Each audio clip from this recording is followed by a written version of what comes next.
क्या जंगल का सबसे ताकतवर शेर एक राज छुपा रहा है? पिछली कहानी में हमने देखा कि एक हिरण की मौत से पूरे समरगढ़ जंगल में तूफान आ गया था। लेकिन जैसे ही इंसान की सच्चाई सामने आई, शांति लौट आई, या शायद नहीं।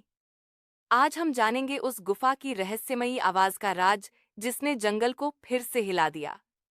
कहानी के अंत तक बने रहिए, क्योंकि इस बार जंगल की सबसे गहरी परतें खुलने वाली हैं। चकोर उल्लू बोलती है, जब इंसान का चेहरा सामने आया, जंगल ने एक साथ सांस ली। लेकिन उस रात, जब सभी जानवर चैन की नींद में थे, शेरान की गुफा से आई एक अनसुनी गूंज, जैसे किसी ने शेर को डराया हो। और मैं, चकोर, जानता हूं, जंगल कभी डर में नहीं जीता, लेकिन हर डर एक कहानी कहता है।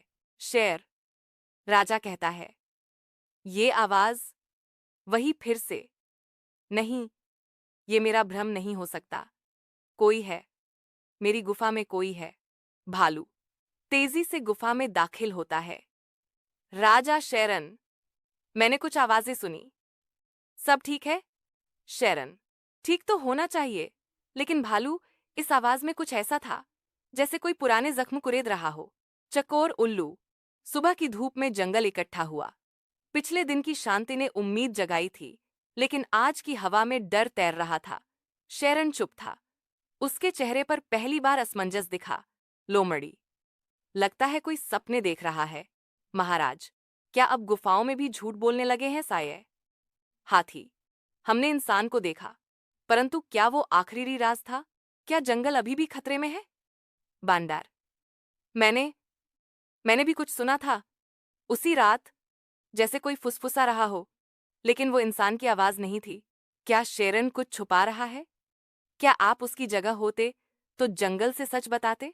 एक पुरानी गुफा में लोमड़ी और बांदर की मुलाकात होती है। फिर लोमड़ी पूछती है, बंदर, अगर तू जानता है कि आवाज कहाँ से आई थी, तो बता। या फिर, जब अगली बार तुझे फलों की जरूरत हो, मेरी मदद मत मांगना। बंदर कांपता हुआ, ठीक है, मैं बताता हूँ। मैं शेरन की गुफा के पीछे गया था, और वहां मैंने उसे किसी से बात करते सुना, लेकिन वहां कोई नहीं था। शेरन और एक अंधेरे साये की बातचीत। साया, शेरन, तू जंगल को इंसानों से बचा नहीं सकता। तू भूल गया है, मैंने तुझसे वादा लिया था। तूने शर्त तोड़ी है।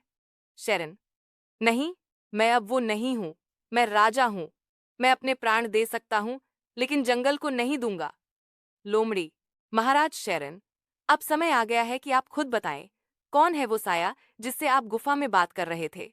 शेरन, वो मेरा अतीत है। वर्षों पहले मैंने जंगल की रक्षा के लिए एक सौदा किया था, एक परछाई से। और अब वो मुझे याद दिला रही है कि इंसान सिर्फ एक शुरुआत थी। असली तूफान अभी आना बाकी है।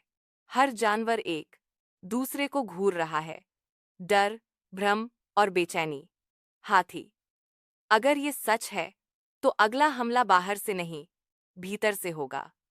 भालू, कहो तो मैं गुफा की निगरानी करूं, लेकिन अगर वो साया इंसान नहीं है, तो क्या वो जानवर है? चाकोर उल्लू, शेरन ने सच कहा, लेकिन पूरा नहीं। उस साये की असली पहचान मैं जानता हूं। वो इस जंगल का ही हिस्सा है, एक ऐसा जानवर जिसे सबने भुला दिया था, लेकिन वो लौट आया है। और इस बार वो न्याय नहीं, बदला चाहता है।